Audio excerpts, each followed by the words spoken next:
Hi everyone. I've criticized Quetzal quite a lot, and I still don't think she's that good as of right now. But I've decided to construct a deck that gets the idea across, the idea of what I feel a good Quetzal deck should be like. Of course, this is very unrefined, and there are probably a lot of uh, cards deck building choices that I could have improved on. But this is my first run with this deck, so take it for what it's worth.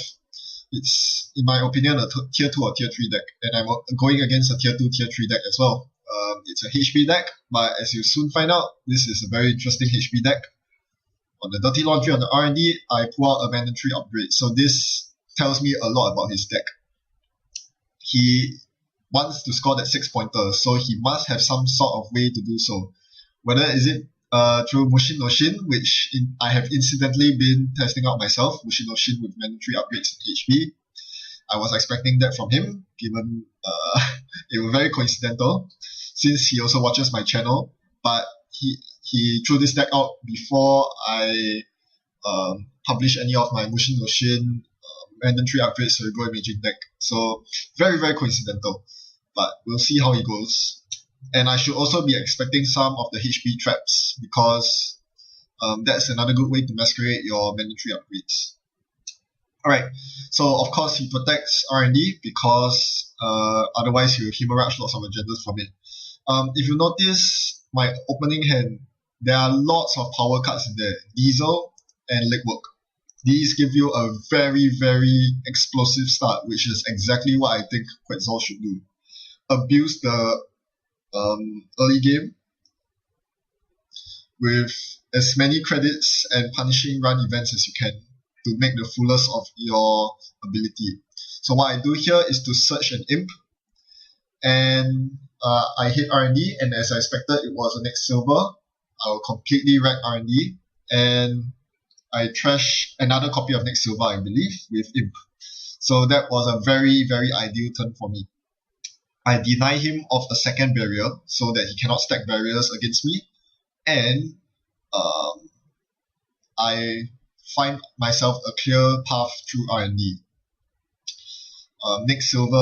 A single next silver will not stop me, so I can run through it every turn, and that is exactly my plan. At the very start of my next turn, I siege R&D. Let's see what I find this time. It's an accelerated beta test. I take it off the top. And at this point, I looked at my hand and asked myself, why didn't I use the Maker's Eye? It has been lying in my hand all the time. Of course, this is where I should be using Maker's Eye, when I know that R&D is completely wide open for me, and yeah, being able to see 3 cards on top of R&D and having the liberty to trash one of them is huge. If he doesn't protect R&D, I'll be doing so next turn. And it looks like he's more concerned with getting a remote setup, so awesome for me. It's time to siege. No, I forget to use the Maker's Eye again. Alright. That's the whole point, to use Maker's Eye to assert a lot of pressure and score lots of agendas before he gets too many eyes stacked up. Next, I run HQ. He doesn't rest anything, which means that there are no agendas in his hand. An aggressive secretary, once again, that tells me more about his deck.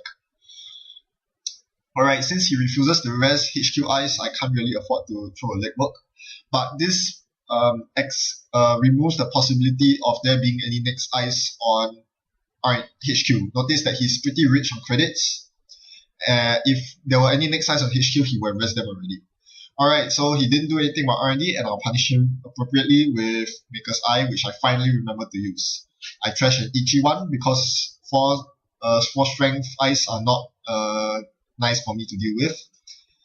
And yeah, not 4 strength eyes with 3 subroutines, that's really horrible. Then I checked his remote, which he installed advanced. I saw the Eli, and I had to check out at this point, because had I chose to continue, I could have face planted into an Ichi, and that would have been disastrous. Even though I don't really have a rig set up yet, I don't wish to eat any of those nasty Bioroid eyes.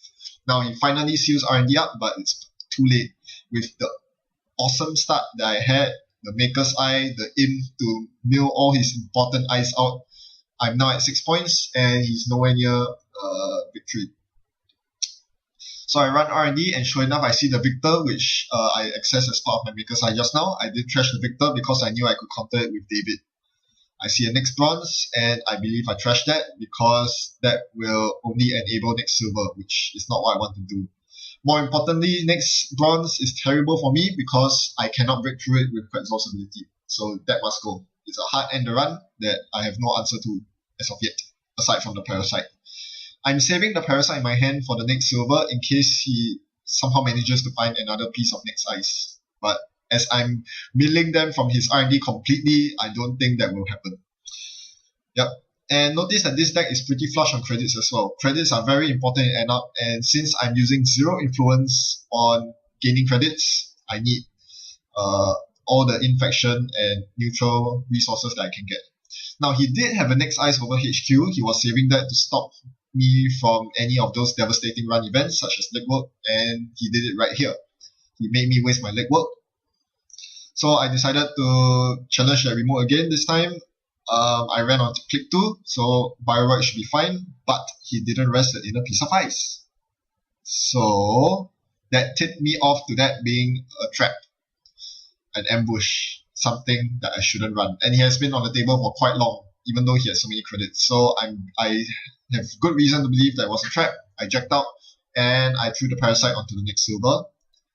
That was my emergency bailout in case he rests the next bronze. In the meantime, he biotics out something, an ABT. And of course, because he's so far behind, it's only right. I mean, it makes sense for him to trigger it. That I would have done the same thing in his shoes because right now it's go big or go bust for him. He's very far behind and he needs he needs to hope that he makes a big play out of his ABT, which wasn't the case. He only managed to get 1 Ichi out. So I drew up and I saw my Darwin, my breaker, to get past the next bronze, and I checked archives for the win. Except that wasn't the win. He didn't mill any agendas through ABT, so the game goes on. I can pass through R&D 2 more times thanks to Victor being at strength 5. Okay, not anymore. There's a new piece of ice on it. So now I draw out my keyhole and it's time to siege. It's a Neuro Katana. Oops. Well, can't do anything about that. But at least the David is broken with the Victor is broken with David, and I keyhole to no avail. There were no agendas there. I simply trash the Victor because I'm running out of Davids. There are only 3 Davids in my deck, and 2 of them are about to be used up. So I don't really want to deal with high strength ice too often. Yeah. Remember that this deck is supposed to close out the game by around this time. So if I cannot find that last agenda, he is going to suffocate me to death, to my inevitable loss. So I definitely need to find a way to quickly find the last agenda. I have a lot of means of getting lots of agendas through legwork, Maker's Eye, and now Keyhole. And Deja Vu as well to recurse any run events. But I decide to use Deja Vu for Darwin instead because I need to get a proper breaker on the board. Yeah, I've been playing this game too long without any proper breakers at all. It's time to get some breakers so that I can run through servers. Alright, it's time to get some money. So I Queen's Gambit, the card that I know is an upgrade. He didn't rest that, so that's 6 free credits for me. I installed Darwin, and I pull out the legwork from my deck, the last legwork. So that is on the cards right now, literally. If he... Yep, I'm just going to legwork his hand the next turn. So this is why I like splashing for legwork and Maker's Eye. They allow you to instantly access 3 cards, as opposed to the medium and nerf agent. With Infection, you don't have to spend influence, but it's so slow to set up. It costs so much to install, and you have to run repeatedly, which is something Quetzal cannot do very well. Okay, I run into a Grim on the legwork, which I break with David, and next bronze goes down with Darwin, and I won the game, because he had 4 cards in hand, 2 of which were mandatory upgrades. So, what do you think of this deck? I really, really love its aggressive nature. It is very, very explosive, and if you are not prepared to stop Quetzal, you are going to bleed agendas, no question about that. The big weakness in many of the ice suites that most corps feature nowadays is that their end-the-run ice, when we are talking about barriers, they tend to only have one subroutine because most corps nowadays like to use the cheap barriers. Himitsu Mako in Jinteki, Wrap Around in NBN, Next Silver and Eli in HB, and Iceball in Wayland. All of these only have one subroutine, except for Eli, which can be clicked through.